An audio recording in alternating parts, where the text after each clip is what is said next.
السلام علیکم ورحمۃ اللہ وبرکاتہ۔ امید ہے کہ آپ حضرات خیریت سے ہوں گے۔ آج میں جو باتیں شیئر کرنے والا ہوں وہ باتیں والدین کی مغفرت کے لیے کون سی دعا کرنا چاہیے، کون سی دعا پڑھنا چاہیے۔ دوستو، دنیا میں بہت سے ایسے لوگ ہیں جو بڑے ہو کر اپنے ماں باپ کو گھر سے نکال دیتے ہیں، گھر سے باہر نکال دیتے ہیں۔ وہ یہ بھی نہیں سوچتے کہ ہمیں ماں باپ نے کس طرح پالا، کس طرح پرورش کی بچپن میں، ہماری ماں نے کتنے ہی مصیبتیں جھیلی۔ تو اس کے بارے میں آپ کو والدین کی مغفرت کے لیے دعائیں بتانے والا ہوں۔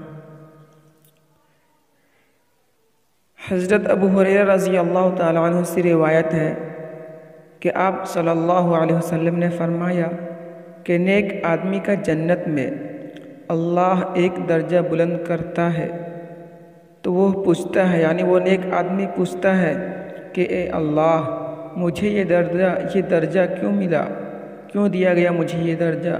تو اللہ تعالیٰ فرماتا ہے، تیری اولاد نے تیرے لیے مغفرت کی دعا کی ہے، اس لیے اپنے والدین کے حق میں دعا کرتے رہنا چاہیے۔ اللہ سے دعا ہے کہ اے اللہ، ہمیں والدین کی قدر نصیب فرما اور ان کی بہترین اولاد میں شمار فرما، آمین۔ دوستو، یہ تھی والدین کے حق میں والدین کی مغفرت کے لیے دعا۔ یہ ان کا نتیجہ تھا یہ کہ اللہ تعالیٰ ان کے لیے جنت میں ایک درجہ بلند فرما دیتا ہے۔ والدین کی مغفرت کے لیے وہ کون سی دعا ہے، چلیے میں آپ کو بتاتا ہوں۔ وہ دعا قرآن کریم کی آیتوں میں سے ہے۔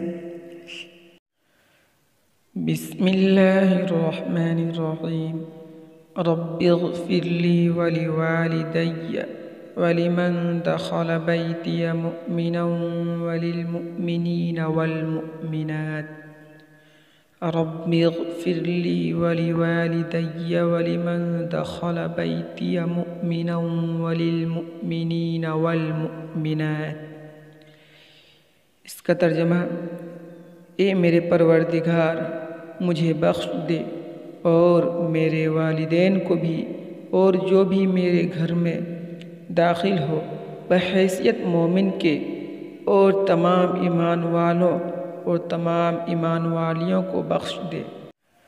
دوستو، یہ یاد رکھنا چاہیے کہ ہم اگر اپنے والدین کے لیے دعا کرتے رہیں اور اپنے والدین کی احترام کرتے رہیں گے تو ہماری اولاد بھی ہمارے لیے احترام، ہمارے لیے ایصال ثواب کرتے رہیں گے۔ اللہ تعالیٰ سے دعا کر کے ہم سب کو اپنے ماں باپ، اپنے والدین کی قدر کرنے کی توفیق عطا فرمائے، آمین۔